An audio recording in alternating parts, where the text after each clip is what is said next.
So Jarrell Miller redeems himself after he went viral for the wrong reasons in his last fight. The performance he had in his last fight was overridden by the whole man unit episode. So this was a decent fight, and there's no doubt that Pero won the first 2 rounds, and he had the cleaner work, he was landing with his jab, and I guess Miller was downloading the data at this point, but he definitely didn't win the first 2 rounds. But after, from round 3, for me, it was all Miller. It was just a one-sided beatdown from that point. He asserted his dominance, he used his size, his punch variation. It was just too much for Pero. Pero looked tired, and you look at both fighters, you would assume it would be Miller that gasses out before, but the bodywork, the uppercuts, Pero didn't want to be in there. He looked uncomfortable from round 4 and round 5, and I thought this would have ended in a stoppage at this point of the fight. I thought Pero would have got too tired and his team would have pulled him out, or Miller would have actually got a stoppage, which is rare for him. Which is strange when he's over 300 pounds and he doesn't really go for the stoppage.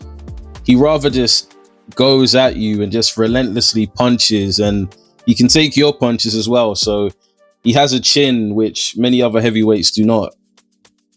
Most heavyweights are scared to be hit, but he's one of the rare fighters that doesn't mind being caught, because he knows when he lands on you, it's probably going to be more effective because he's going to be relentless, whilst most heavyweights don't really have a huge engine like he does. They don't really have a gas tank to just keep punching for 12 rounds. Now, although both fighters got tired towards the end, Miller was still the fighter with more energy. And it's just confusing because of his size. You just assume he is meant to be the fighter that gasses out before the other fighter, but he is going to be a problem for the heavyweight division. I think people rule out him because in his fight against Dubois, he got stopped.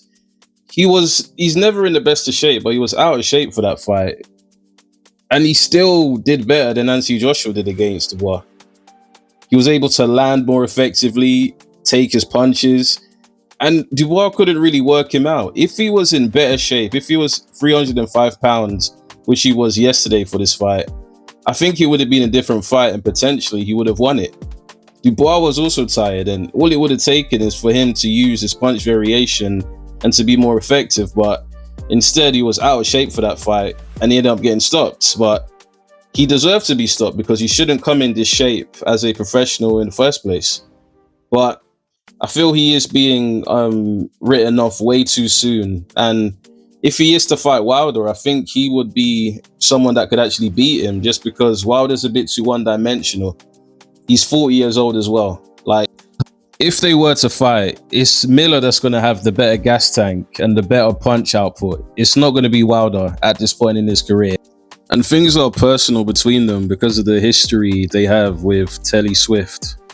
But I feel the build-up for the fight will be exciting, and just overall, it will be quite an entertaining event. I still feel Miller will win decisively, either through points or potentially a stoppage. And yeah, Wilder will probably duck the fight. And if he does, I understand, because I don't think it's a winnable fight for him at this point in his career. Maybe about 5 years ago, and maybe pre-Tyson Fury, but at this point, it's the wrong fight for Wilder to take, because Miller's gas tank, he's just going to just get at him, and it's not going to go well for Wilder. The size difference, the dominance, yeah, it's the wrong fight for Wilder to take next.